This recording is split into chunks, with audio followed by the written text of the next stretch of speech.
होगा। आदम अलैहिस्सलातु वस्सलाम से लेकर क़यामत की सुबह तक जो भी पैदा हुआ, यानी तमाम के तमाम इंसान मैदान महशर में खड़े होंगे। सारे नबी होंगे और उनकी उम्मतें भी होंगी। एक साहबी रसूल कहने लगे, अल्लाह के नबी, जब इतनी भीड़ होगी, इतना मजमा होगा, सारे नबी होंगे, सारे रसूल होंगे, ऐ अल्लाह के नबी, उस भीड़ के अंदर आप मुझे कैसे पहचानेंगे? अपनी उम्मत को कैसे पहचानेंगे? आपको अपनी उम्मत की पहचान कैसे होगी? आप चाहते हैं ना कि अल्लाह के नबी आपको पहचाने कि ये मेरा उम्मती है, तभी तो शफाअत होगी, तभी तो सिफारिश होगी, तभी तो हौज़े कौसर का पानी मिलेगा। हर बंदा चाहता है कि अरे आप नबी की मिसाल तो बहुत ऊंची चीज हो गई। आजकल के छोटे मोटे नेता के सामने लोग चक्कर पे चक्कर लगाते हैं ताकि ये नेता हमें पहचान ले। उसकी रैली में जा रहे हैं, उसके जुलूसों में जा रहे हैं, उसके घर का चक्कर लगा रहे हैं। उसने किसी काम करने का कह दिया तो उसके पीछे पीछे पीछे पीछे भाग रहे हैं। क्यों? इसलिए नेता पहचान ले मुझे, और लोग कहें कि ये फला नेता का आदमी है, ये बहुत करीबी है, उसका बहुत अच्छी तालमेल है। होता है कि नहीं ऐसा? अल्लाहु अकबर। मैदान महशर में नबी ये कहते हैं, ये मेरा उम्मती है, क्या आलम होगा उस उम्मती का? तो साहबा कह रहे हैं अल्लाह के नबी सल्लल्लाहु अलैहि वसल्लम से, ऐ अल्लाह के नबी, इतनी भीड़ होगी, इतने सारे लोग होंगे, आप अपनी उम्मत को कैसे पहचानेंगे? आपको कैसे पता लगेगा कि ये मेरा उम्मती है, ये मेरा उम्मती है, ये मेरा उम्मती है? कुर्बान जाओ, जनाब मोहम्मद रसूलुल्लाह सल्लल्लाहु अलैहि वसल्लम के ऊपर मेरे नबी ने एक पहचान बता दी। फरमाया, कल क़यामत के दिन इतनी भीड़ में मैं अपने उम्मतियों को पहचान लूंगा। इन्ना उम्मती युदऊना यौमल क़यामति गुर्रम मुहज्जलीन मिन आसारिल वुज़ू। मेरी उम्मतियों ने, मेरे उम्मत के लोगों ने वुज़ू बनाया होगा, उस वुज़ू बनाने की वजह से उनके हाथ पांव और चेहरा चमक रहा होगा, जिसकी वजह से मैं पहचान लूंगा कि ये मेरे उम्मती हैं। किस चीज से पहचानेंगे? अल्लाहु अकबर, वुजू की निशानी से। हम तो वुजू बनाते ही नहीं। वुजू बनाते इसलिए नहीं कि हम नमाज पढ़ते नहीं, हमें तो जुमे को जाना है और उसके बाद फिर जुमे को जाना है। हफ्ते में एक बार जाना है। बताइए, अब एक बार हफ्ते में जाओगे तो क्या आपके आज़ा चमकेंगे, क्या आपके हाथ पैर चमकेंगे, और कैसे अल्लाह के नबी सल्लल्लाहु अलैहि वसल्लम तुम्हें पहचानेंगे? और एक बात और बताऊं आपको, ये तो वुजू का मामला हुआ। अल्लाह के नबी सल्लल्लाहु अलैहि वसल्लम ने इरशाद फरमाया, बुखारी की रिवायत है, कल क़यामत का दिन होगा, अल्लाह रब्बुल आलमीन अपने सामने तमाम लोगों को खड़ा कर लेगा, और सबसे पहले जब हिसाब किताब शुरू किया जाएगा, अल्लाह रब्बुल आलमीन एक एक करके तमाम बंदों को बुलाएगा। अल्लाह के नबी सल्लल्लाहु अलैहि वसल्लम ने इरशाद फरमाया, इन्ना अव्वला मा युहासबु बिहिल अब्दु यौमल क़ियामति अस्सलाह। अल्लाह रब्बुल आलमीन कल क़यामत के दिन सबसे पहले जिस चीज का सवाल करेगा वो नमाज के बारे में होगा। अगर नमाज दुरुस्त निकली तो बाकी के अमाल भी दुरुस्त हो जाएंगे, और अगर नमाज के अंदर ही कमी रह गई, नमाज ही के अंदर अटक गए, पहला सवाल नमाज के बारे में पूछा जाएगा, ओ मेरे बंदे, तू दुनिया के अंदर नमाजी था या बेनमाजी था? ओ मेरे बंदे, तूने दुनिया के अंदर नमाज पढ़ी है या नहीं पढ़ी? ओ मेरे बंदे, तू दुनिया के अंदर नमाज पढ़ा करता था या नहीं? ये पहला सवाल होगा।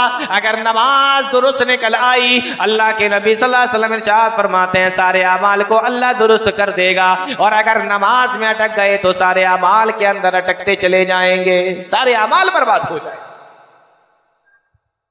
इतनी फिक्र थी अल्लाह के नबी सल्लल्लाहु अलैहि वसल्लम को। नमाज पढ़ने के लिए खड़े होते, हजरत आयशा सिद्दीक़ा रज़ी अल्लाह तआला अन्हा बयान फरमाती हैं, प्यारे नबी जिनसे सवाल भी नहीं होना, ना कब्र में, ना मैदान महशर में, ना फरिश्ते पूछेंगे, ना परवरदिगार पूछेगा, बख्शे बख्शाए हैं, नबियों के सरदार हैं, उम्मतियों के सरदार हैं, तमाम इंसान और औलाद आदम के सरदार हैं, उन नबी का ये हाल है। अल्लाह के नबी सल्लल्लाहु अलैहि वसल्लम का हत्ता तरिमा कदमा हो, अल्लाह के नबी के बारे में आता है कि आप इतनी लंबी नमाजें पढ़ा करते थे कि आपके पैरों में वरम आ जाया करता था। अम्मा आयशा पूछती है, अल्लाह के नबी आप इतनी लंबी नमाजें क्यों पढ़ते हैं? अल्लाह के नबी सल्लल्लाहु अलैहि वसल्लम फरमाते हैं कि वे मुझे अल्लाह ने बख्श दिया है तो मैं शुक्रिया के तौर पे नमाजें अदा करता, ना यहाँ इबादत के तौर पर है, ना मांगने के तौर पर है, ना शुक्रिया के तौर पर है, किसी तरीके पर भी हम नमाज पढ़ने को तैयार नहीं।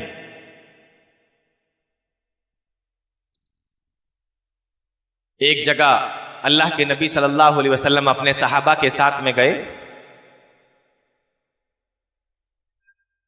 सहाबा के साथ गए अल्लाह के नबी सल्लल्लाहु अलैहि वसल्लम एक जगह। आपने फरमाया कि पहरा कौन देगा ताकि दुश्मन हमला ना कर दे, दुश्मन हमला ना कर दे, पहरा कौन देगा? दो साहबी रसूल खड़े हो गए, कहने लगे अल्लाह के नबी सबको जागने की जरूरत नहीं, हम दोनों पहरा देने के लिए तैयार हैं, हम दोनों हिफाजत करेंगे, पहरा देंगे, नजर रखेंगे कि कोई दुश्मन हमारे ऊपर हमला ना कर दे। अल्लाह के नबी सल्लल्लाहु अलैहि वसल्लम अपने साथियों के साथ उस मैदान में सो गए और एक अंसारी सहाबी, एक मुहाजिर सहाबी, जिन दोनों ने वादा किया था अल्लाह के नबी सल्लल्लाहु अलैहि वसल्लम से कि हम रात भर पहरा देंगे, अल्लाह के नबी हम रात भर जागेंगे, आपको जागने की जरूरत नहीं, सारे लोगों को जागने की जरूरत नहीं, हम देखते रहेंगे कि दुश्मन हमला ना कर दे। अब इन दोनों ने आपस में बातचीत की कि दोनों को जागने का क्या फायदा, एक काम करो, आधी रात तक हम जागते हैं, तुम सो जाओ, और आधी रात के बाद हम सोएंगे तो तुम्हें उठा देंगे, दोनों क्यों जागो? दोनों में आपस में तय हो गया। अंसारी साहबी कहने लगे पहले मैं जागता हूं, आधी रात तक मैं जागूंगा और आधी रात के बाद तुम जागना। मुहाजिर साहबी भी सो गए। अब तने तनहा अंसारी साहबी हैं, अब जब ये अकेले बचे तो सोचने लगे क्या करूं।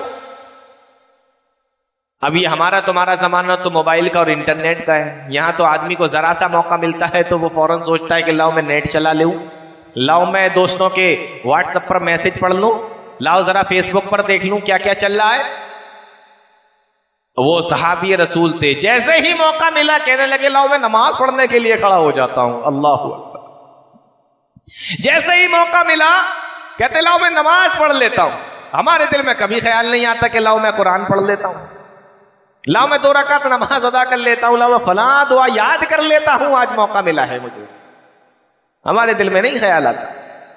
साहबी रसूल नमाज पढ़ने के लिए खड़े हो गए, अल्लाहु अकबर कह के नियत बांधी, हाथों को बांधा और उसके बाद में सूरे फातिहा को पढ़ा, और सूरे फातिहा पढ़ने के बाद गालिबन सूरे कहफ की तिलावत शुरू कर दी।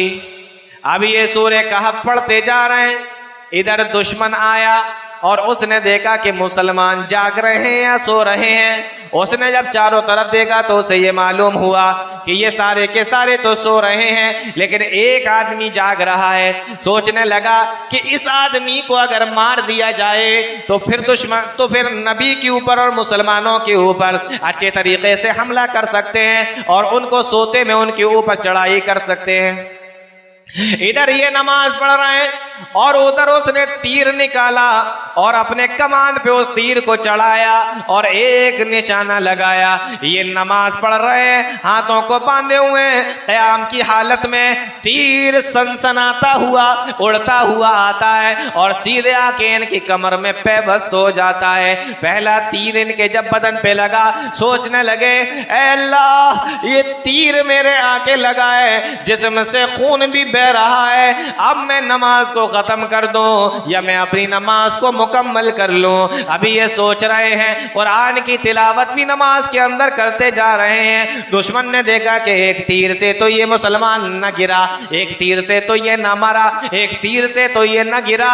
उसने दूसरा तीर चढ़ाया और दूसरा तीर मारा। वो तीर भी आके इन मुसलमान सहाबी के लगा। अब दूसरा तीर लगा तो कमजोरी और आ गई, दर्द और बढ़ गया, तकलीफ और ज्यादा हो गई। सोचने लगे अल्लाह क्या अब नमाज को मुकम्मल कर दो।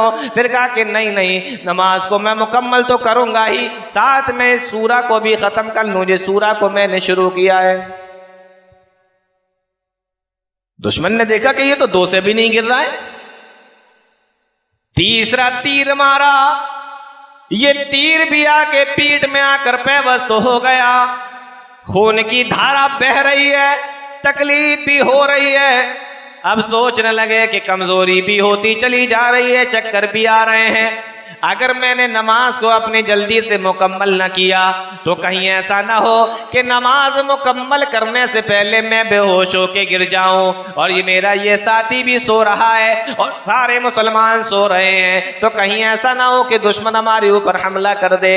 इन्होंने अपनी नमाज को जल्दी से मुकम्मल किया और अपने उस साथी को, अपने उस दोस्त को जगाया जो सो रहे थे, जो मुहाजिर साहबी सो रहे थे, उनको उठाया। अब जब उनको उठाया तो ये 2 हो गए। दुश्मन ने देखा कि अभी तो एक था, अभी अपने एक और साथी को बुला लाया, कहीं ऐसा ना हो कि ये 2 तीसरे को बुला लाए। बस वो फौरन वहां से भाग गया और समझ गया कि इनके ऊपर हमला करना मुश्किल है। मेरे भाइयों, उन्होंने हमला न किया ये तो एक अलग मसला है, लेकिन गौर करने की बात यह है कि वो सहाबी रसूल तीर को तो खाते रहे, लेकिन उन्होंने अपनी नमाज को न तोड़ा, अपनी नमाज से मुंह न फेरा और अपनी नमाज को उन्होंने कितने अच्छे तरीके से मुकम्मल किया। दुश्मनों का हमला हो रहा है, लेकिन सहाबे रसूल अपनी नमाजों को खत्म नहीं करते थे, अपनी नमाजों को नहीं तोड़ते थे। ये सहाबी रसूल की नमाजें थी। एक सहाबी थे अल्लाह के नबी सल्लल्लाहु अलैहि वसल्लम की, जिनका नाम था रबिया इब्ने काब असलमी रज़ी अल्लाह ताला। इनके बारे में आता है कि जब नबी नमाज पढ़ने के लिए जाते थे, वुजू बनाने के लिए बैठते थे, तो ये वुजू का पानी लाकर, लोटे में वुजू का पानी लाकर दे देते थे। अल्लाह के नबी सल्लल्लाहु अलैहि वसल्लम इनसे बहुत खुश हुए। एक मर्तबा आपने फरमाया कि रबिया, तुम मुझसे कुछ सवाल करो अगर करना चाहते हो, मांगो मुझसे कुछ अगर मांगना चाहते हो। रबिया बिन काब कहने लगे कि आज अल्लाह के नबी सल्लल्लाहु अलैहि वसल्लम ने मुझसे कुछ देने की बात कही है, मैं क्या मांगू? अगर कोई बड़ा आदमी आपसे कहे कि बताओ तुम्हें क्या चाहिए, मैं तुम्हें क्या दूं, तो हम लोग सोच में पड़ जाएंगे क्या मांगे इससे। मोटर मांगे, कार मांगे, बंगला मांगे, जमीन मांगे, नौकरी मांग ले, अपने बच्चे की नौकरी मांग ले, क्या क्या मांग ले इससे। साहबी रसूल से पूछा अल्लाह के नबी ने, बताओ तुम्हें क्या चाहिए? कुर्बान जाइए सहाबा की आरजू और तमन्नाओं पर। जानते हो क्या मांगा? कहा अल्लाह के नबी सल्लल्लाहु अलैहि वसल्लम, मैं बस ये चाहता हूं कि जिस तरीके से यहां दुनिया में आपके साथ रहता हूं, जन्नत में भी आपके साथ, मैं ये चाहता हूं। सब कुछ मांग लिया इतनी छोटी सी बात के अंदर। जैसे मैं यहां रहता हूं आपके साथ, जन्नत में भी मैं आपके साथ में रहना चाहता हूं, बस मैं ये आपसे सवाल कर रहा हूं। जानते हो अल्लाह के नबी सल्लल्लाहु अलैहि वसल्लम ने उनसे क्या फरमाया था? आइन्नी अला नफ्सिका बिकसरतिस सुजूद। सही मुस्लिम की रिवायत है, अल्लाह के नबी सल्लल्लाहु अलैहि वसल्लम ने इरशाद फरमाया, ऐ रबिया, अगर तुम जन्नत में भी मेरे साथ में रहना चाहते हो, जिस तरीके से तुम दुनिया के अंदर मेरे साथ में रह रहे हो, तुम सजदे ज्यादा किया करो, यानी तुम नमाजें ज्यादा पढ़ा करो। ऐ रबिया, तुम अपने आप को नमाजी बना लो, ज्यादा सजदे करो, ज्यादा नमाजें पढ़ो, जन्नत में अल्लाह रब्बुल आलमीन तुम्हें मेरा साथ नसीब फरमा देगा। मालूम यह हुआ कि ज्यादा नमाज पढ़ने की वजह से अल्लाह के नबी सल्लल्लाहु अलैहि वसल्लम का साथ जन्नत में मिल जाएगा। बहुत फायदे हैं नमाज के। इसलिए अल्लाह के नबी सल्लल्लाहु अलैहि वसल्लम ने इरशाद फरमाया, मुरू औलादकुम बिस्सलाह, अपनी औलादों को नमाज पढ़ने का हुक्म दो, अपनी औलादों को नमाज पढ़ने की तलकीन करो। जब वो 7 साल के हो जाएं तो उन्हें नमाज पढ़ने का हुक्म दो।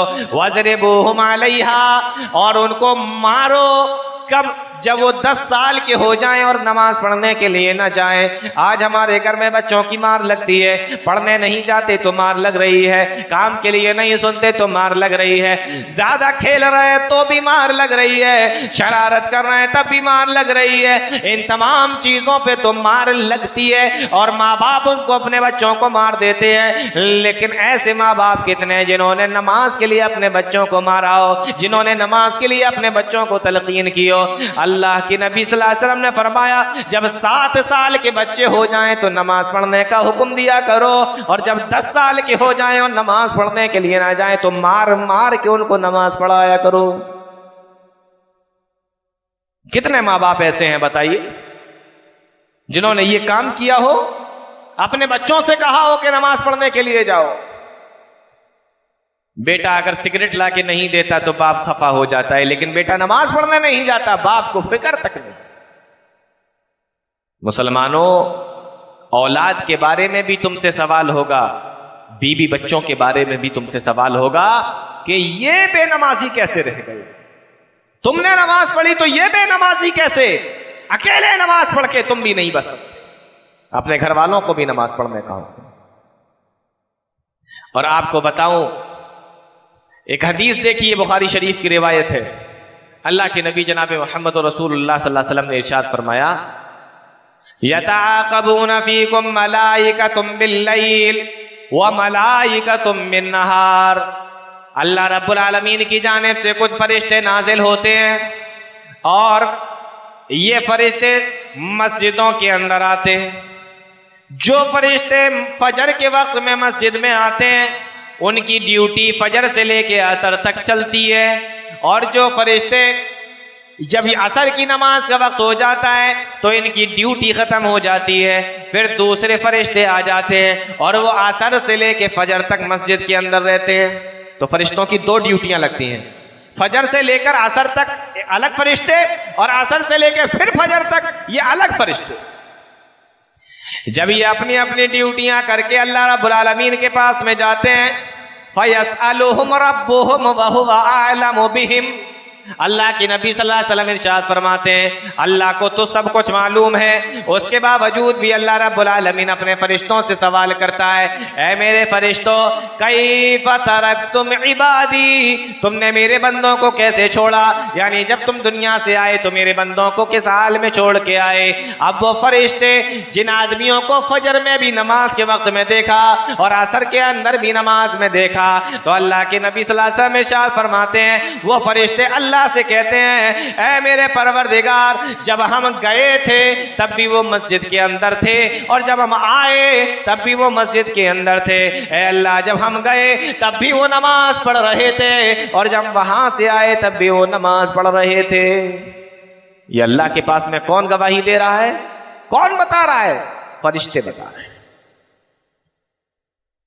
इसीलिए एक हदीस के अंदर अल्लाह के नबी सल्लल्लाहु अलैहि वसल्लम ने फरमाया था, अगर लोगों को यह मालूम हो जाए कि पहली सफ में नमाज पढ़ने का सवाब कितना है, तो लोग आपस में लड़ पड़ेंगे कि मैं पढ़ूंगा, वो कहेगा कि मैं पढ़ूंगा, वो कहेगा कि नहीं मैं पढ़ूंगा नमाज, पहली सफ में मैं खड़ा हूंगा।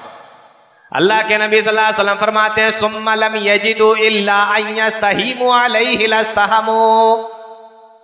और जब उन लोगों की बात आपस में बन नहीं पाएगी तो कुरानदाजी करेंगे। जिनका नाम पर्चियों में निकल आएगा, कुरा के अंदर निकल आएगा, जिनका नाम निकल आएगा वो अगली सफ में नमाज पढ़ेंगे। अगली सफ में नमाज पढ़ने का सवाब इतना ज्यादा है। और आगे ऐसी हदीस के अंदर अल्लाह के नबी सल्लल्लाहु अलैहि वसल्लम ने फरमाया, लौ यअलमूना, और अगर लोगों को ये मालूम हो जाए, मा फिल आतमति वस्सुबह, फजर की नमाज पढ़ने का सवाब कितना है और इशा की नमाज पढ़ने का सवाब कितना है, अगर लोगों को ये बात मालूम हो जाए, ला तौहुमा वलौ हबवन, अगर उनको घुटनों के बल भी चल के आना पड़े तो वो घुटनों के बल आए, अगर उनको सुरीन के बल भी चल के, अगर उनको सुरीन के बल चल के आना पड़े तो वो सुरीन के बल चल कर आए, लेकिन नमाज ना छोड़े। ये सवाब है नमाज पढ़ने का। और एक हदीस और बताता हूं, इसको भी याद रखना। तिरमिजी की रिवायत है, अल्लाह की नबी सल्लल्लाहु अलैहि वसल्लम ने फरमाया, ऐ मेरे सहाबा, तुम चाहते हो कि रोजाना अल्लाह रब्बुल आलमीन तुम्हारे लिए जन्नत में एक महल बनाए?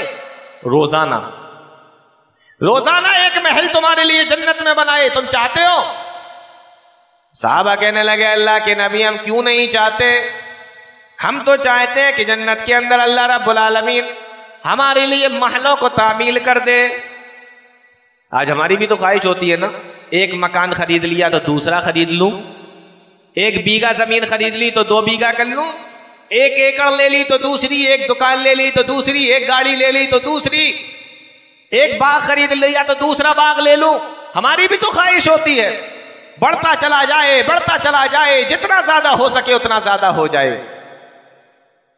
कभी सोचा है कि जन्नत के अंदर भी महल बढ़ जाए, जन्नत के अंदर भी दरख्त बढ़ जाए, जन्नत के अंदर भी जगह बढ़ जाए?